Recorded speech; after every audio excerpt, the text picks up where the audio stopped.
استغفار کے حوالے سے نا مجھے ایسے کمنٹس اکثر ملتے ہیں کہ ہم نے اتنے عرصے سے استغفار پڑھی، ہم درود پاک بھی پڑھ رہے ہیں لیکن ہمارے مسائل حل نہیں ہو رہے، ہماری پریشانیاں اور مشکلات حل نہیں ہو رہی، تو اس کے حوالے سے کچھ بتائیں۔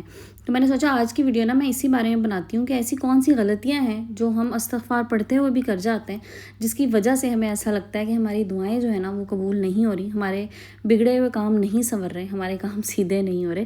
تو اسی حوالے سے آج کی ویڈیو میں بات کریں گے 6 ایسی چیزوں کے بارے میں آپ سے بات کروں گی، ایسی چیزوں کی نشاندہی کروں گی جو آپ نے چیک کرنی کہ کہیں آپ سے بھی یہ والی غلطیاں تو نہیں ہو رہی جس کی وجہ سے آپ کو ایسا لگ رہا ہے کہ ابھی تک آپ کو استغفار سے یا کوئی بھی آپ کی دعا ہے اس کے حوالے سے آپ کو ابھی تک وہ رزلٹس نہیں مل رہے جو ملنے چاہیے۔ ویڈیو کو آپ لوگوں نے کمپلیٹ واچ کرنا ہے، چینل پر نئے ہیں تو چینل کو سبسکرائب کر دیجیے گا۔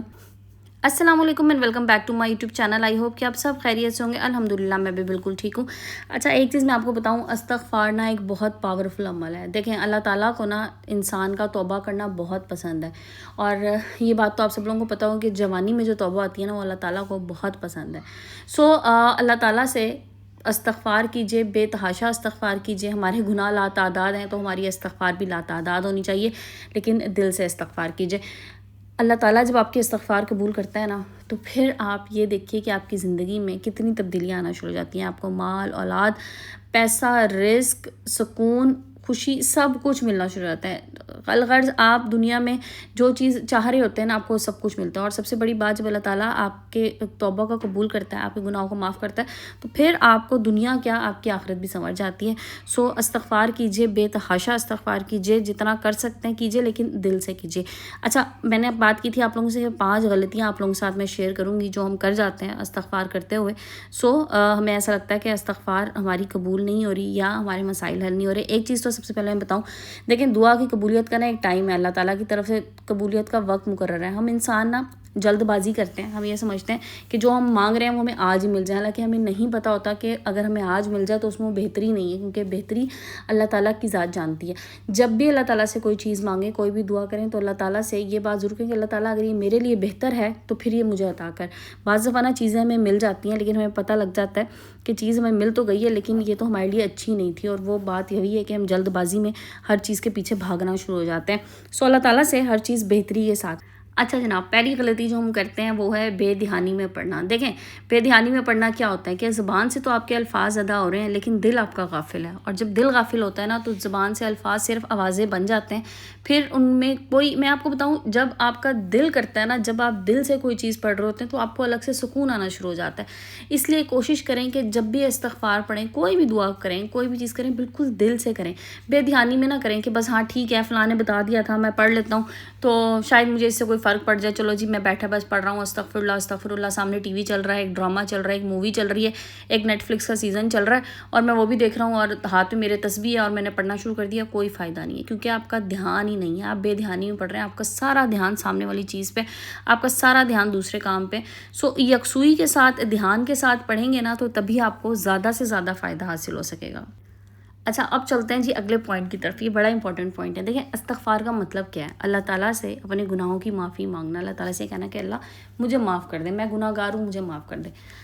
ہوتا کیا ہے، ہم استغفار تو کرتے رہتے ہیں لیکن جو ہمیں پتہ ہے نا کہ گناہ ہم کر رہے ہیں، ہم وہ گناہ بھی دہراتے رہتے ہیں ساتھ ساتھ، کہ چلو استغفار تو ہو رہا ہے، ساتھ ساتھ یہ گناہ بھی ہوتا رہے۔ تو جب استغفار کے ساتھ وہ گناہ ہی نہیں آپ چھوڑیں گے تو مجھے بتائیں نا پھر کیا اس کا فائدہ ہوگا۔ اس لیے استغفار کا بیسک مقصد ہی یہی ہے کہ آپ ان گناہوں سے توبہ کیجئے جو آپ کو پتہ ہے، بلکہ میں کہتی ہوں جو جانے انجانے ہم سے گناہ ہو جاتے ہیں ان سب کے لیے توبہ کیجئے۔ بعض چیزیں ایسی ہوتی ہیں جو ہمیں پتہ ہی نہیں ہوتی ہیں، ہم انجانے میں کر رہے ہوتے ہیں۔ جب بھی استغفار کریں اور دل میں یہ عہد کر لیں کہ ہاں جو غلطی، جو گناہ مجھ سے آج تک ہوا ہے، پتہ ہے نا ہر انسان کو پتہ ہے اس سے کیا غلطیاں ہوتی ہیں، ہر انسان کو پتہ ہے وہ کہاں پہ گناہ گار ہے۔ ایسا نہیں ہے کہ انسان کو نہیں پتہ ہوتا، انسان سب کچھ جانتا ہے۔ تو وہ چیزیں ان کو چھوڑنے کی کوشش کیجئے۔ جب آپ گناہوں سے توبہ کریں تو پھر اس توبہ کا مقصد یہ ہے کہ اب آپ واپس آ جائیں سیدھے راستے پہ۔ سیدھے راستے واپس آنے چھوٹی چھوٹی چیزیں ہیں، کوئی بہت بڑے بڑے گناہ کی تو میں بات ہی نہیں کر رہی، اللہ معاف کرے۔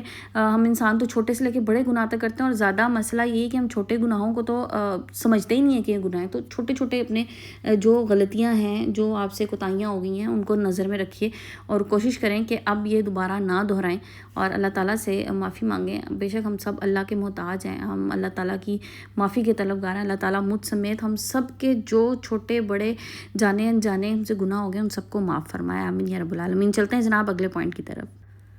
اچھا پھر جناب اگلے پوائنٹ کچھ اس طرح سے ہے کہ انسان نا جب حرام کا لقمہ اس کے اندر چلا جاتا ہے نا تو پھر اس کی دعاؤں میں اثر ہی نہیں رہتا. اپنے ارد گرد نظر دوڑائیں کہ کیا جو ہمارا پیسہ ہے، جو ہمارا کمائی ہے، دیکھیں انسان نا 99% صحیح کام کر رہا ہوتا ہے اور 1% کہیں غلطی ہو جاتی ہے اور اس کی ساری کمائی جو ہوتی ہے نا وہ حرام ہو جاتی ہے. سو اگر حرام کمائی ہے اور اس کے ساتھ آپ استغفار بھی کر رہے ہیں تو پھر اس کا کوئی فائدہ نہیں ہوگا. ہمیشہ حلال میں برکت ہوتی ہے، حلال کے کم میں بھی برکت ہوتی ہے. حرام بہت زیادہ بھی ہوتا ہے نا تو وہ ختم ہو جاتا ہے، اس میں برکت نہیں ہوتی. کوشش کریں کہ ایک بار نظر ثانی کر لیں کہ کہیں خدا نہ خواستہ ہماری حلال کمائی میں حرام تو شامل نہیں ہو رہا جس کی وجہ سے ہماری دعائیں قبول نہیں ہو رہی. تو اس چیز پہ خود سے سوچنا ہے، بیٹھ کے خود سے دیکھنا ہے. بعض دفعہ نا انسان پوری محنت کر رہا ہوتا ہے، سب کچھ کر رہا ہوتا ہے، لیکن کوئی نہ کوئی ایسی چھوٹی موٹی چیز مس جاتی ہے جس کی وجہ سے وہ سارا کا سارا اس کا پروسیجر نا بالکل حرام کی طرف چلا جاتا ہے.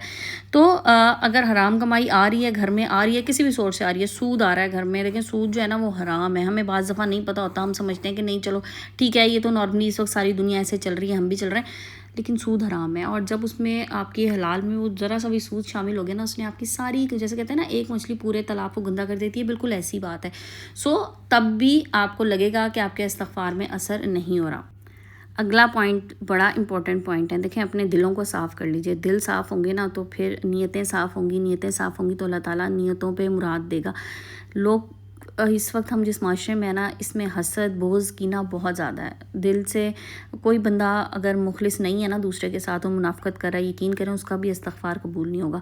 کیونکہ یہ ایسا ہی ہے کہ آپ جو ہے نا اپنی عبادت پہ بھی آپ پردہ ڈال دیتے ہیں پھر، کہ وہ اس کے آگے پردہ آ جاتا ہے، وہ پھر قبولیت کا وہاں تک پہنچ ہی نہیں سکتی، میں آپ کو بتاؤں. اس لیے اپنے دل کو سب سے پہلے صاف کر لیجئے، اپنے تعلقات درست کر لیجئے. رشتہ داروں کے ساتھ معاملات ہیں، آپ پوری کوشش کیجئے تعلقات معاملات آپ کے درست ہو جائیں. دیکھیں اگر آپ نے پوری کوشش کر لی، سامنے والی پارٹی نہیں چاہتی، وہ ایک الگ ایشو ہے، پھر وہ اس کا اور اللہ کا معاملہ ہو گیا. لیکن اپنی طرف سے پوری کوشش کر لیجئے. صلہ رحمی بہت اچھی چیز ہے، ضرور کیجئے. کوشش کیا کریں، 1 بار کر لیں، 2 بار، 3 بار، حد مطلب جہاں تک آپ کر سکتے ہیں نا کر لیجئے. اس کے بعد اگر کوئی نہیں مانتا تو پھر ایسے جیسے میں نے کہا نا کہ وہ اللہ کا اور اس کا معاملہ ہے. لیکن جب آپ کے دل میں اگر ذرا سا بھی حسد آ گئی، کسی کے بارے میں بغض آ گیا، کینہ آ گیا، دل میں فتور آ گیا، منافقت آ گئی، تو پھر بھی استغفار قبول نہیں ہوتی. پھر ہم کہتے ہیں نا کہ میں نے تو اتنی دفعہ پڑھ لیا، مجھے کوئی فائدہ نہیں ہوا. تو اس کا ریزن بھی ایک یہ ہو سکتا ہے. اچھا جی، اگلا پوائنٹ ہے جلد بازی کرنا اور گنتی کی فکر کرنا. دیکھیں میں ایک چیز نا، میں نے آج تک آپ میری استغفار کی جتنی ویڈیوز اٹھا کے دیکھ لیں، میں ایک بات ہمیشہ کہتی ہوں کہ ضروری نہیں ہے کہ آپ 5000 بار پڑھیں، 7000 بار پڑھیں، آپ 3000 دفعہ پڑھیں. آپ کے دل سے نکلا ہوا ایک دفعہ کا بھی استغفار پوری نیت کے ساتھ، پورے خشوع و خضوع کے ساتھ اللہ تعالیٰ کی بارگاہ میں قبول ہو سکتا ہے اور آپ کے معاملات درست ہو سکتے ہیں. جب ہم لوگ بس یہ اس فکر میں رہتے ہیں نا کہ بس جلدی جلدی پڑھ لیں، بس پڑھے جا رہے ہیں، جی آج میں نے 2000 پڑھنا ہے، آج میں نے 5000 دفعہ پڑھنا ہے، تو پھر بھی اس میں اثر کم ہو جاتا ہے. ہاں اچھی بات ہے آپ 2000 بار پڑھیں، لیکن آپ 2000 بار جب پڑھیں نا تو پھر آپ کا پورا دھیان ان 2000 پہ ہی ہو، آپ کا دھیان ادھر ادھر نہ ہوا. سو جتنے زیادہ آپ دھیان سے پڑھیں گے، کنسنٹریشن کے ساتھ پڑھیں گے، فوکس کے ساتھ پڑھیں گے، اتنا زیادہ فائدہ ہوگا. اور فوکس اور کنسنٹریشن میں ہمیشہ کہتی ہوں کہ ایسی چیز ہے جو آپ کو کسی بھی میدان میں کامیاب کر سکتی ہے. تو پھر کیسے ایسا نہیں ہو سکتا کہ آپ اللہ کی بارگاہ میں فوکس کے ساتھ بیٹھیں، آپ اللہ کے سامنے فل فوکس دیں، فل کنسنٹریشن کے ساتھ استغفار کریں، تو کیسے قبول نہیں ہوگا؟ ضرور قبول ہوگا، انشاءاللہ ضرور قبول ہوگا. چلتے ہیں جناب لاسٹ پوائنٹ کی طرف. لاسٹ پوائنٹ یہ ہے کہ درود پاک تو پڑھ لینا، استغفار تو کر لینا، لیکن نبی پاک صلی اللہ علیہ وسلم کی سنت سے منہ پھیر لینا، یہاں پر بھی آ کے پرابلم ہو جاتی ہے. سو ہر چیز کو آپ نے ساتھ لے کے چلنا ہے تاکہ آپ کو پورا فائدہ مل سکے. ایک چیز ہے آپ پوری نیت کے ساتھ، پورے دل کے ساتھ استغفار آج شروع کر لیجئے، آپ دیکھیے گا کہ کچھ عرصے میں آپ کو اپنے حالات بدلتے محسوس ہوں گے. یہ بہت پاورفل وظیفہ ہے استغفار کا. استغفر اللہ ربی من کل ذنب واتوب الیہ، یا استغفر اللہ استغفر اللہ استغفر اللہ. جو بھی استغفار پڑھتے ہیں پورے دل کے ساتھ پڑھیں، چاہے دن میں صرف 70 بار ہی پڑھ لیں، تو آپ یقین کریں آپ کو استغفار کے پورے فائدے ملنا شروع ہو جائیں گے. لیکن یہ جو چیزیں میں نے آج آپ لوگوں کے ساتھ ڈسکس کی نا، جو پوائنٹس ڈسکس کیے، ان کو بھی ضرور نظر میں رکھیے گا کہ کیا کہیں ہم ان میں سے کوئی ایسی غلطی جو نہیں ہے جو ہم سے سرزد ہو رہی ہے، جو جانے انجانے ہم ایسی غلطی کر رہے ہیں جس کی وجہ سے ہمیں ایسا لگ رہا ہے کہ ہمیں ہمیں استغفار کے پورے فائدے نہیں مل پا رہے. اللہ تعالیٰ مجھ سمیت آپ سب کے گناہوں کو معاف کریں, ہم سب کی پریشانیاں مشکلات دور کریں, ہم سب کی زندگی میں آسانیاں پیدا کریں, اور ساتھ ہی ساتھ اللہ تعالیٰ ہم سب کی زندگی صحت و تندرستی کے ساتھ سکون والی عطا کرے. صحت بہت بڑی نعمت ہے. اگر آپ ایک صحت مند انسان ہیں, آپ ایک تندرست زندگی گزار رہے ہیں, پیسے کی آپ کے پاس بے شک کمی ہو لیکن پیسے میں برکت ہو, رزق میں برکت ہو, صحت میں برکت ہو, آپ کے وقت میں برکت ہو, تو یہ چیزیں بہت امپورٹنٹ ہوتی ہیں. اللہ تعالیٰ سے ہمیشہ چیزیں عافیت کے ساتھ, برکت کے ساتھ اور سکون کے ساتھ مانگیں. بعض دفعہ پیسہ بہت آ جاتا ہے لیکن اس پیسے میں سکون نہیں ہوتا. اللہ تعالیٰ ہم سب کی زندگیوں میں سکون عطا فرمائے, کوئی بڑی پریشانی نہ دے, کوئی محتاجی والی زندگی سے بچائے. اللہ تعالیٰ اب لمبی بیماریوں سے بچائے, تکلیف دہ بیماریوں سے بچائے. اللہ تعالیٰ پرسکون زندگی عطا کرے, آمین یا رب العالمین. تو یہ تھی جناب میری آج کی ویڈیو. ہوپ فلی آپ لوگوں کو پسند آئی ہوگی. ویڈیو پسند آئی تو لائک اینڈ شیئر کر دیجیے گا, چینل پہ نہیں تو سبسکرائب کیجیے گا. ویڈیو کو اینڈ کرتے ہیں, انشاءاللہ کل پھر ملیں گے نئے ٹاپک نئے ویڈیو کے ساتھ. اپنا خیال رکھیں, مجھے دعا میں یاد رکھیں. ٹیک کیئر اینڈ اللہ حافظ.